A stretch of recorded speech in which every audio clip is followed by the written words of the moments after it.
Bahar Zulmaat jechuudha geessanii beektuu laatam. Waa'ee Bermudaa Triangle hoo maal beektum? Sagantaa keenyatti seenuun dura chaanaala YouTube keenyaatiif haaraa yoo taatan subscribe, share fi like gochuu akka hin irraanfanneem.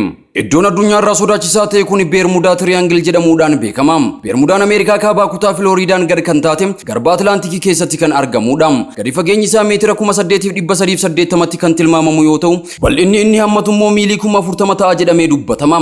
Akka maddoonni tokko jedhanitti iddoon kun hanga ammaatti dooniiwwan 50 olii fi xiyyaarota 20 ol akkasumas lubbuu namoota kumaatamootaa waliin liqimsee dhidhimsee achi buuteen isaanii dhabamee hafeera. Bermudaa Triangle gama kibbaatiin odola Kaaribiyaaniin daangeffama. Waa'een iddoo ajaa'ibsiisaa kanaa wantoota irra lafaa jiran keessaa hanga har'aatti kan hin beekamnedha.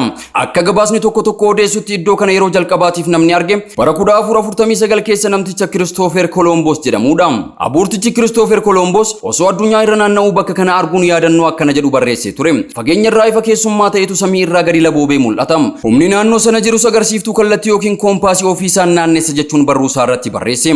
Namoonni tokko Bermudaa Triangle kana kutaa addunyaa haaraa yookaan dachee addaa jechuudhaan waamu. Bermudaa Triangle icciitiin beekamneen dooniiwwan xayyaarotaa fi akkasumas lubbuu namoota hedduu liqimsee hafeera. Addunyaa kanarraa bakki imalli qilleensarraa fi lafarraa ittiin taasifamne Bermudaa Triangleedha. Wantoota naannoo sana gahan hunda liqimsee dhidhimsee hambisa.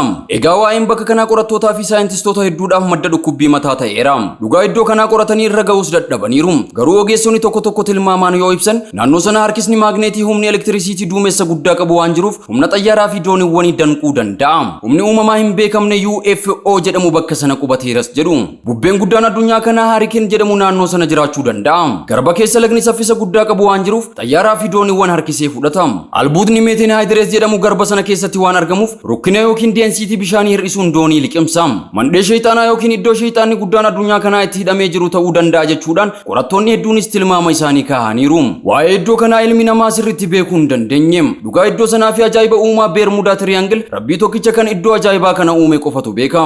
Sagantaa keenya kanarraaf qabannee dhufne kanumaan goolabneerra. Hanga fedha rabbiitiin sagantaa biroo qabannee walitti deebinutti nagaan nuuf turaa jecha chaanaala YouTube keenyaa subscribe, share fi like gochuudhaan nu jajjabeessuun amaanaa isinitti haa taatu.